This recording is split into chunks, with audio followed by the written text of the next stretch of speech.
জ্বলন্ত আগুনের তন্দুরের মধ্যে জীবনের ঝুঁকি নিয়ে ঝাঁপ দিয়ে পৃথিবীর সবচেয়ে প্রাচীন এই রুটি বানাচ্ছেন উজবেকিস্তানের ঐতিহ্যবাহী শহর সমরখণ্ডের এই বেকারির কর্মকর্তারা।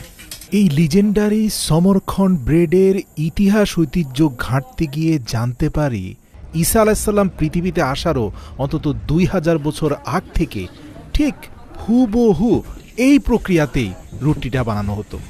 মানে বেকারির কর্মচারীরা এখনও রুটি বানানোর খামিরগুলোকে হাতে নিয়ে তার মধ্যখানে সেই 2000 বছর পুরনো কাঠের তৈরি মানপা দিয়ে খুব চমৎকারভাবে রুটিটাকে ঐতিহ্যবাহী শেপ দিচ্ছেন এবং মধ্যখানে কাঠের একটা স্টাম্প দিয়ে প্রাচীন সেই কারুকার্য এঁকে দিচ্ছেন এবং খুবই চমৎকারভাবে হাতের 3টি আঙ্গুলের মাথায় কিছুটা পানি লাগিয়ে কালো তিল বসিয়ে দিচ্ছেন।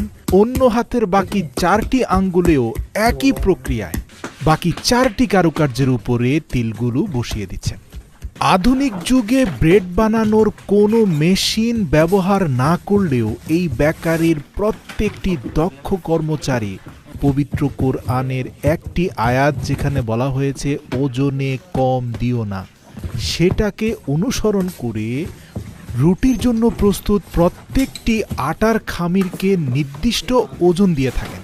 এই বেকারির ভিতর মাত্র আধা ঘন্টার সময় পার করলেই আপনার মনে হবে আপনি 4000 বছর পুরনো কোনো জায়গায় চলে গিয়েছেন, কেননা যে তন্দুরের মধ্যে এই রুটিগুলো বানানো হয় সেটাও 4000 বছর পুরনো টেকনোলজিতে আগুন জ্বালিয়ে উত্তপ্ত করা হয়। এবং যারা রুটিগুলো নিয়ে আগুনের তন্দুরের ভিতর ঝাঁপ দিয়ে প্রত্যেকটি স্থানে এক একটি করে রুটি বসিয়ে দিচ্ছেন, এদেরকে আমার বেকারির কর্মচারী মনে হয়নি, মনে হয়েছে প্রাচীন কোনো যোদ্ধা যারা তলোয়ার নিয়ে প্রস্তুত আছেন শত্রুপক্ষের সৈন্যবাহিনীকে মোকাবেলা করার জন্য। এদের শারীরিক সক্ষমতা, মানসিক শক্তি অত্যন্ত প্রবল, আর তাই তো ক্লান্তি কখনো এদের মুখের হাসি কেড়ে নিতে পারে না। অকপটে সবাইকে বলে এই রুটি বানানোর মাধ্যমে আমরা আমাদের জীবনের মানে খুঁজে পাই।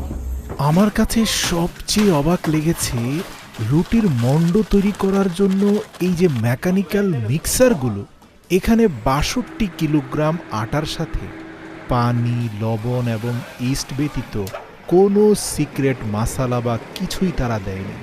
কিন্তু তারপরেও যখন পূর্ণাঙ্গ রুটিটা তান্দুর থেকে বের করা হয় এর সুঘ্রাণ চারপাশে ছড়িয়ে পড়ে এবং বর্তমান পৃথিবীর বিভিন্ন দেশ থেকে উজবেকিস্তানের সমরখণ্ডে লক্ষ লক্ষ পর্যটক ছুটে আসেন এখানকার ইসলামিক ইতিহাস ঐতিহ্য দেখার পাশাপাশি এই পৃথিবীর সবচেয়ে প্রাচীন রুটি তথা লিজেন্ডারি সমরখণ্ড ব্রেড খাওয়ার জন্য। এই ঐতিহ্যবাহী সমরখণ্ড রুটির ব্যাপারে উজবেক মানুষদের আবেগ এতটাই বেশি যে সে দেশের ভেতরে অন্য যে কোনো খাবার অপচয় করলে আপনাকে কেউ কিছু বলবে না, কিন্তু আপনি ঐতিহ্যবাহী সমরখণ্ড রুটির একটি টুকরো যদি মাটিতে ফেলে দেন তাহলে কিন্তু রাষ্ট্রীয় আইন অনুযায়ী আপনাকে শাস্তির সম্মুখীন হতে হবে।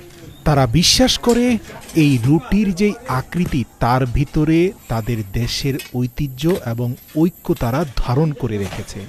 এর জন্য যে কোনো অনুষ্ঠানে গোল আকৃতির একটি রুটিকে মধ্যখান দিয়ে ফাটিয়ে কয়েকটি টুকরো করে প্রত্যেকে এক একটি টুকরো হাতে নিয়ে তারা নিজেদের মধ্যে ঐক্যবদ্ধ থাকার শপথ করে, কেননা তারা এই রুটির আকৃতিটাকে ঐক্যের সর্বশ্রেষ্ঠ নিদর্শন হিসাবে মনে করে।